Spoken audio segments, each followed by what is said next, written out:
hello everyone, and welcome back to the latest episode of In With the Old. We're a video podcast focused on dispelling myths, building appreciation for God's Word, and helping you rediscover the Old Testament for the life of faith.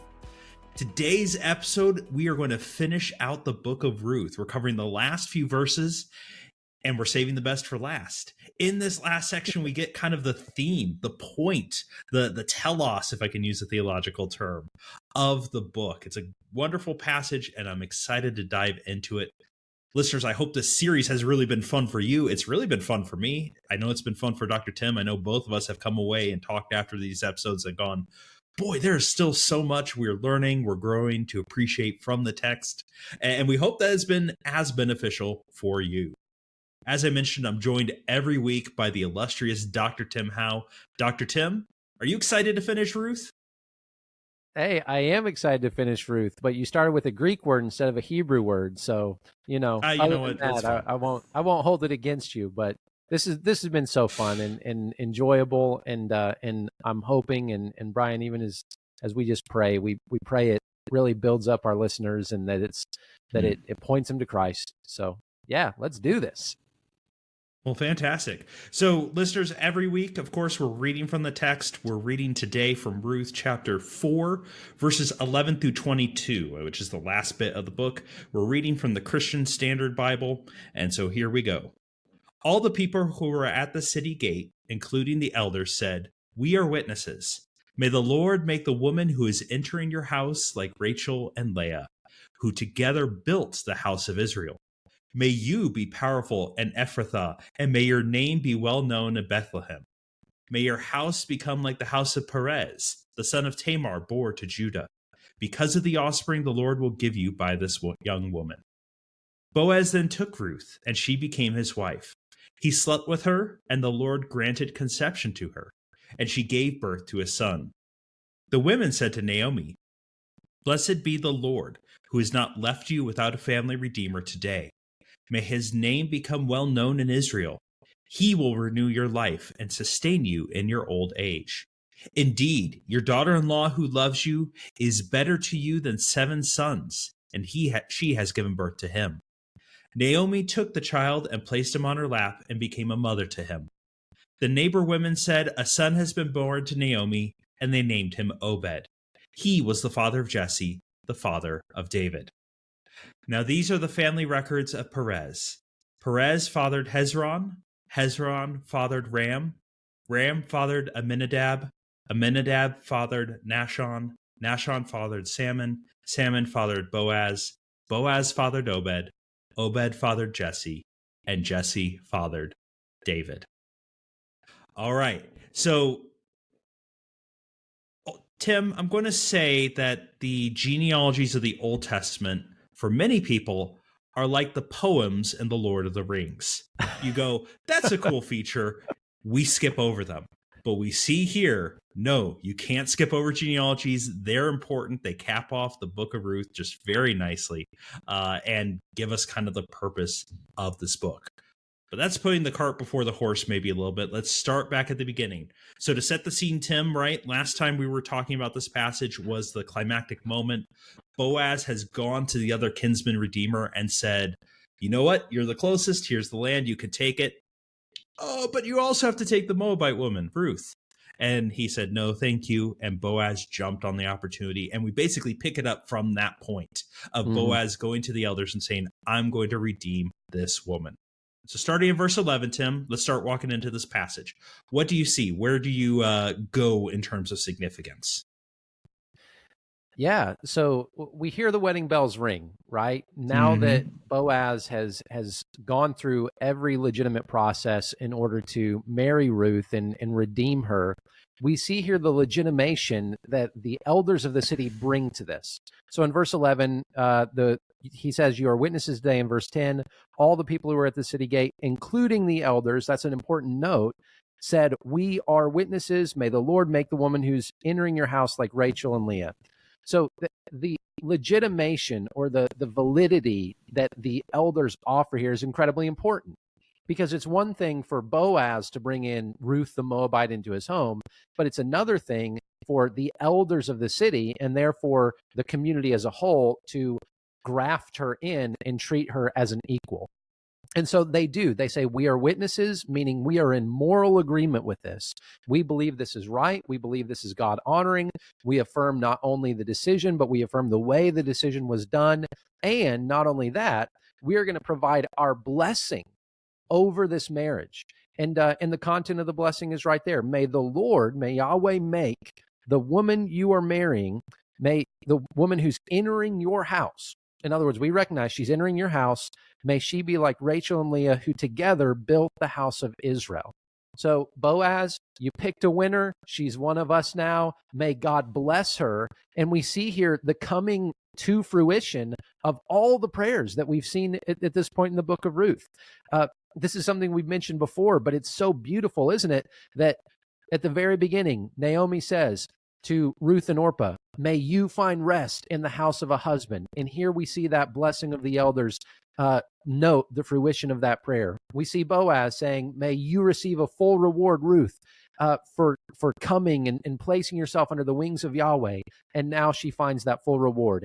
And it's almost like this. If this is a wedding, the elders are kind of the choir in the background who are softly singing as Ruth and Boaz are coming down the aisle. So we love this. It's in a social situation like we see Ruth in. This is the ultimate reversal. Now the elders of the people approve and affirm her right to be there, her legitimacy, and we see the blessing that they give. So Brian, maybe you can walk us through a little bit of the content of this blessing. What do we see in terms of building the house? May you be powerful in Ephrathah. May your house become like the house of Perez. Walking through the blessing in verses 11 and 12, what are some salient features that you note for us?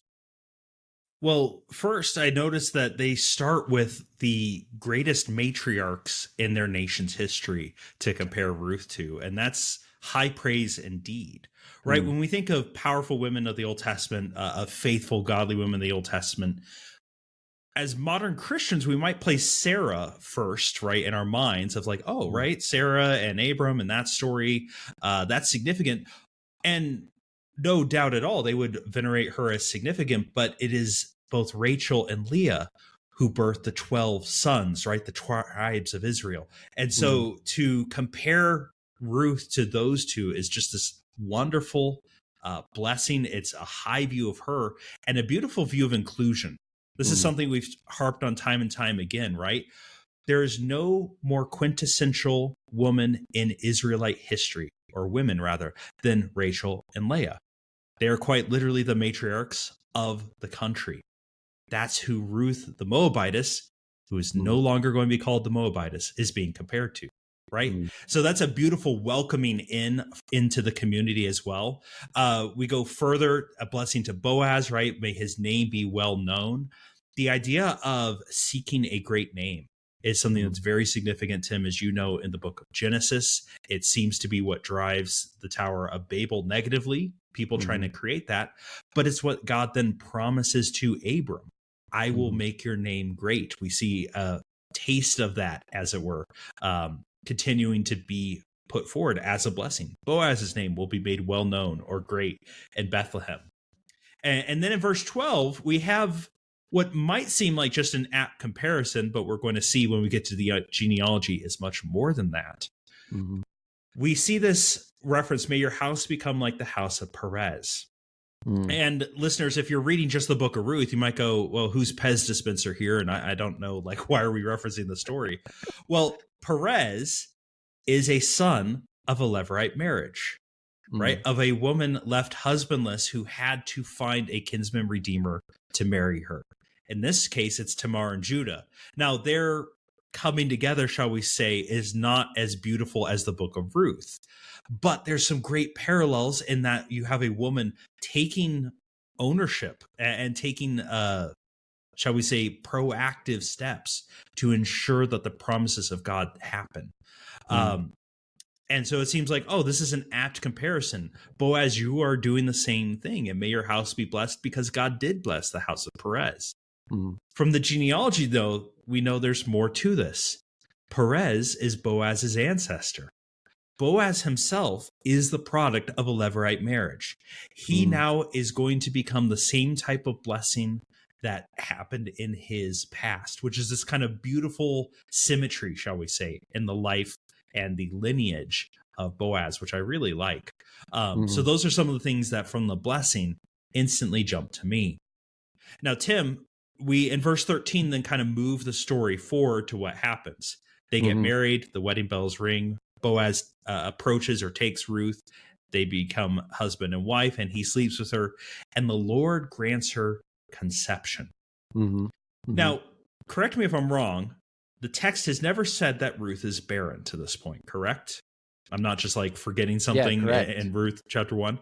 Yes. But she had been married for 10 years.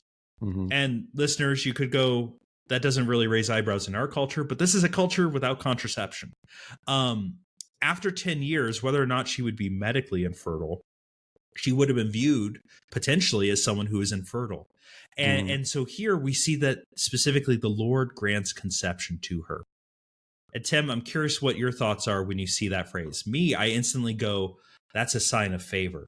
That puts her in the same camp as Hannah, as Sarah, as we mentioned earlier, right?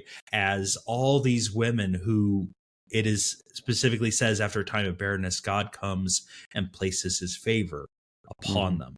I see that significant. What about you?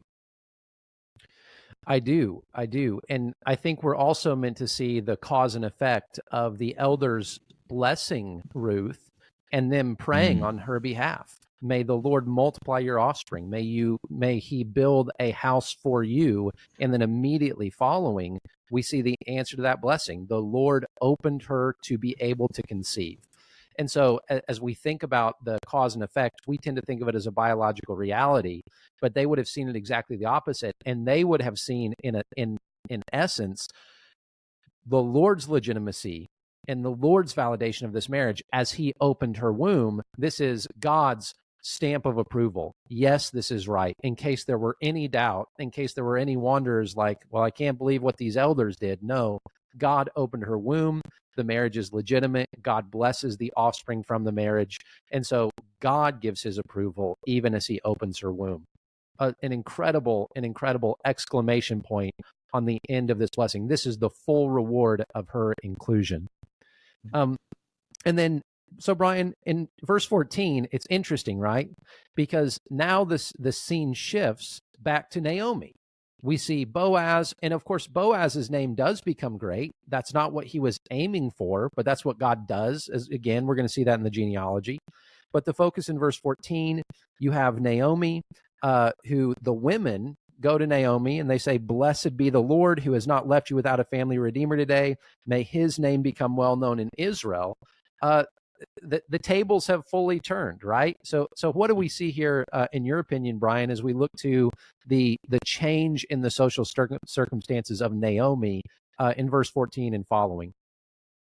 well, I think we see the inversion of her social situation right at the end of chapter 1, where she Mm-hmm. was saying, I'm feeling abandoned. The Lord has right set his affliction against me. Call me Mara. Um, this is a beautiful inclusio to bring it back, that probably, and it says the women say to Naomi, right? Back in chapter 1, it's to these same women, most likely, that she voiced her complaint or voiced her understanding of where she's at. She's saying, I'm feeling abandoned. I'm feeling lost. They now come to him, or come to her rather, and say, Blessed be Mm-hmm. the Lord who has not left you. He's Yeah. not left you without a family redeemer today. May his name become well known in Israel, right? It's this beautiful reminder that God is not just with Ruth and Boaz. Naomi's here too. And Mm-hmm. she has been included in, it is her son, right? Because of Levirate marriage, we're going to consider in some ways Obed the product of her and her husband's lineage. Mm-hmm. It's a beautiful bringing her back in as well. And they have, even as they're talking to Naomi, some high praise for Ruth. So, Mm-hmm. Tim, tell me if I'm overreading this, but they say your daughter-in-law, right? She's fantastic. Everyone loves her. But they specifically have this phrase in verse 15, which when I read it, I circled it and I pondered it, and I'm like, no, Mm-hmm. there's something significant here. Your daughter-in-law is better to you than 7 sons. Now, I don't want to like overread as a modern person here, but in an ancient agrarian society, sons are generally preferred to daughters. That's in Mhm. part due to the patriarchy. Sorry, that was the time. But also, just from a utility standpoint, they can go and do more things. They're necessary for protection. It would be a common understanding, like, yeah, I want a son rather than a daughter. So I think it is so just beautiful when they come to her and say, your daughter is not just better, your daughter-in-law rather is not just better than sons, she's better than 7 sons, right? Yeah. She's being put forward as this just wonderful godly woman, that this is what you'd want a person of God to be like. Am Mhm. I pushing too much in there, or what do you think? No, this is the highest praise that Mm, anyone could have given to Ruth. She is a woman who loves the Lord. She is a woman of valor. She is a woman who's now an Israelite, but she has become to you better than 7 sons because now through her, your line is continued, your social status is renewed. And actually, the miracle of all miracles, had Naomi not lost her sons and had the situation not progressed as it did, Naomi would have been a name lost to history. But now Naomi becomes yeah. not just the grandmother of Obed, but she becomes grafted into a kingly line so that God sees her misfortune as she would have seen it. And God fully does reward not only Naomi, but he fully rewards Naomi because of Ruth. And this is why Ruth is better to her than 7 sons, because Ruth did not abandon her kindness to the living and the dead. Ruth would not listen to Naomi when Naomi said, go back to the house of your mother. Ruth stuck it out, which is why she is a woman who is, in the mind of these other women, beyond comparison. And just as Mm, a small social note, that is no small thing for both Naomi and Ruth. The women there accept them. The women see them as worthy of the highest possible praise. And so, yeah, it's an amazing statement. Also, indeed, it says he will renew your life and sustain you in your old age. Verse mhm. 15, it uses that word that we saw in the beginning, right? That shuv, and this is a kind of a rare form of it. It's a hifil form, but when it says he will renew your life and sustain you, it uses that idea of return. And so in Hebrew, that again, that tying together of the narrative, beginning to end, really comes to fruition here. So, Brian, there's this interesting phrase, and as you read it, I noticed that you changed up the CSB translation a little bit, right? Whenever it says in verse 16, Naomi took the child, placed him on her lap, and became his nanny. You changed it to a more literal reading of the Hebrew and became a mother to him. So, what do you Mhm. make of this? What do you make of that idea of nanny in the CSB? But also, what does it mean that she became a mother to him? Well, we're going to have a live question. Your CSB says nanny? It does, yeah. My CSB, let me check. No, I'm reading the CSB. It says a mother to him. Seriously. Interesting. Well, Which okay. we can talk afterwards. Sometimes modern translations get updates. I'm curious there's a change.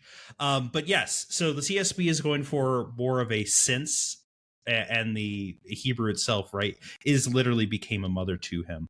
Uh-huh. And I would prefer to preserve that reading, Tim, to Yeah. be honest, because when we're thinking of Levirate marriage, right, and it's the continuation of lines, Mhm.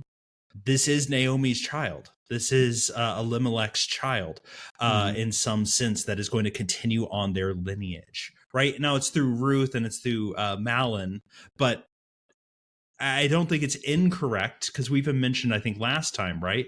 Naomi gives Ruth the blessing to basically go out and take the kinsman redeemer right from her because it is her right first. Mhm. So Mhm. I kind of want to preserve that. It's a little awkward. It makes it maybe a little less clear. And nanny is certainly the correct sense. She's going to be acting as a grandmother, right? Helping raise the child, not a literal mother or surrogate mother. Um, but I want to preserve some of that textual awkwardness here to help us kind of realize there's more socially going on than we might expect. What do Yeah. you think of that? I agree with you in every part. I love the sort of tension that a literal translation brings to it. You know, for us, it might feel like, well, what do you mean that Naomi is a mother to him? I thought Ruth is his mother. But of course, this speaks to the continuation of the family line. It speaks to Naomi's role in the life of Obed. And it speaks to, again, the Lord giving her a fullness. Boaz could give her grain, but God could give her a child. And so we see that as the baby is born. It doesn't only say in verse 16 that she became a mother to him. In verse 17, it says, the neighbor women said, a son has been born to Naomi. And they named him Obed, and he was the father of Jesse, the father of David. So again, the idea is the continuation of the family line, that Naomi is no longer empty. She now has someone who, even as she takes care of this baby in his infancy, the baby will grow up to be someone who can take care of her in her old age as well, at which point she is fully supplied at the hands of God. And she is no longer Mara, but she is Naomi, and Naomi who is blessed.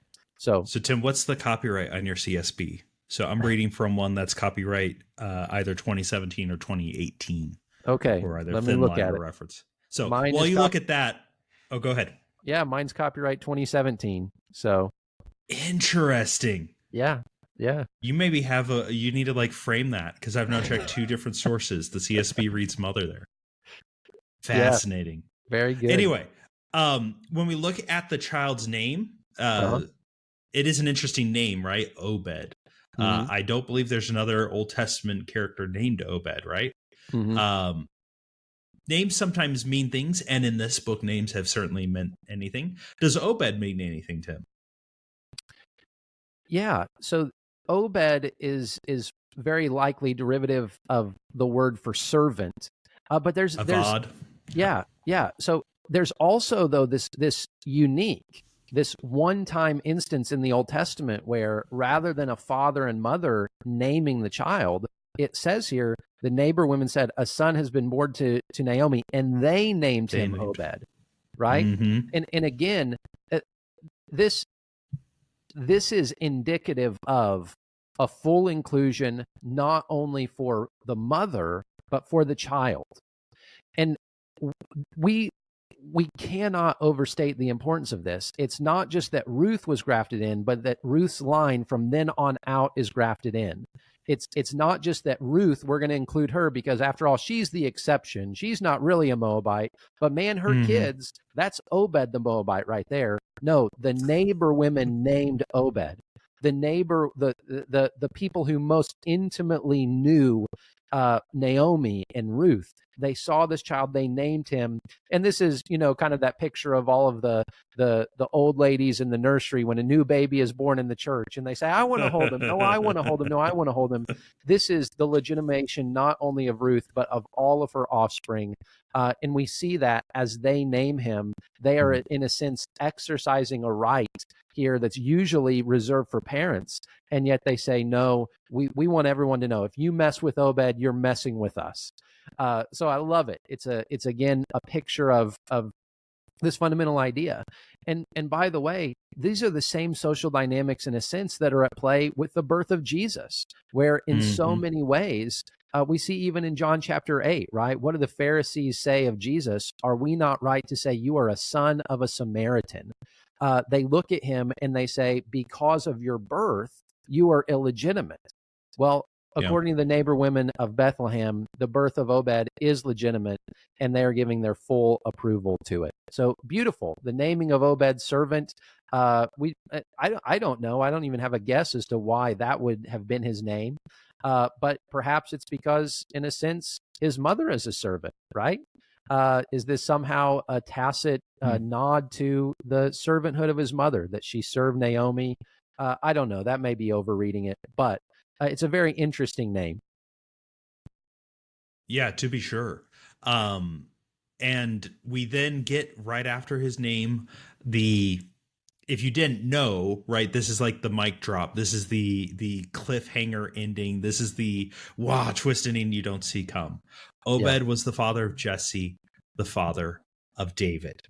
And now we get to see the curtains pull back fully, right, Tim? And we get to see one of the main reasons for this book. Yeah. This is not just the story of a godly woman, but it is a story of a godly woman. This is not just a story of faithfulness and God being close to the outcast, being an ally of those that are disadvantaged and prejudiced against in society. It is all those things, but it's also the unveiling of God's plan in history. Mm-hmm. That this story does not occur on the periphery of that story, but in the center of that story. Mm-hmm. This is the lineage of King David. This is the lineage of the man who will bring about, if you will, the golden age of ancient Israel. And we'll dive into this a little bit next week with the wrap up of the series. But I think that's a significant point. I think one of the teaching points of the book of Ruth is this is for people trying to figure out, how do I please God? How do I be in right relationship with him? And here you have someone that, from a social standpoint, in Ruth, right, would check all the boxes for don't do this. She's a Moabitess, she's this outcast, and yet she has a heart focused on God. She has a heart of love and service for others. She's in the line of the best of us from an ancient Jewish standpoint, right? And that's significant. That I think really caps off our story on a very high point. This story is not on the outside, it's on the inside of the plan of God. God does not work around and away from human issues, shall we say, but he works through them. He brings them into the middle. He uses human brokenness to show his great mercy and his great power. And this is one of the reasons why I just love this book as we come to a close. Tim, what else do we see in the genealogy? What other points do you want to bring out as we kind of finish up the text of Ruth? Yeah, I think we see, again, just the underscoring of, even in Bethlehem, considering that social situation, Bethlehem is what? Of the line of Judah. So as we see the genealogy going from Perez, right? Perez, who is the son of Judah through Tamar. And so this is, in a sense, not just even about the line of David through Obed, but it's about the entire line of Judah. As you mentioned earlier, Perez is the product of levirate marriage. This is something that was not uncommon or unique, we should say, to Ruth. This is something that, had the people of Bethlehem responded differently, they would have been, cutting off their nose to spite their face. But rather, we see this is just the way that God works. He works in the midst of the brokenness of the world. He works in the midst of all of the status issues and the issues of poverty and brokenness and ethnicity, and he is able to take the most tragic situations of a lost husband, lost sons, famine, and yet weave it all together to bring us to this glorious end. So it's incredible. And at least for me, it's also a challenge of faith, that as we think about our lives, depending on where you're at and who you're at in this story, you may not see how this thread is going to be weaved into God's tapestry, but it is. And we're able to see that only after it happens. We're able to see God's hand only after he reveals it to us. But what an incredible ending. And it's a sign of hope for all of us, that the same God who restored Naomi, the same God who honored and blessed Ruth, the same God who gave Boaz the strength and the courage to put his neck on the line for something that could have cost him socially, is the same God that calls us to serve him as we take up our cross and follow Jesus. So an incredible story, and what a blessing to be able to read it. Yeah, very well said, Tim. My heart, when I hit this last section and kind of finish out the book, I'm reminded and encouraged that it doesn't matter what labels society wants to place upon us. There's not a single label that exists that puts us outside the plan and will of God. There's not a single label out there that will make us unusable for his purposes or unable to follow after him. Because if there was, Ruth would probably be it. And yet she is this person, right, upheld in faith, loving God, and brought into, let's extend this, not just the lineage of David, the lineage of Christ himself, right? Yeah. What a beautiful encouragement, I think, for all of us when we feel downcast, when we feel, man, I feel all these things people say about me. Yeah. None of those change how God can use us and see us. So it's a wonderful passage. Tim, thank you so much for walking through this last section with us. Real quick, listeners, as a plan ahead, next week we have one last sojourn into Ruth together. We're going to kind of put Ruth in its canonical context. We'll offer some thoughts on the book as a whole. We will return to Ruth one more time later this summer. We are in the midst of trying to get an interview right now with a Ruth scholar. And so more details as we get closer to that, but that should be a really fun interview. After next week, when we finish out the book proper, we're going to jump straight into our next book. It's the minor prophet Habakkuk, one of my favorite books. It's going to be a great time walking into what the book says, how it can teach us about God, how it can answer some of our deep, heartfelt questions about justice, about where is God in the midst of suffering. So I'm excited to go into that. But come back next week as we finish out the book of Ruth. And friends, until next time, as always, stay cool and stay open.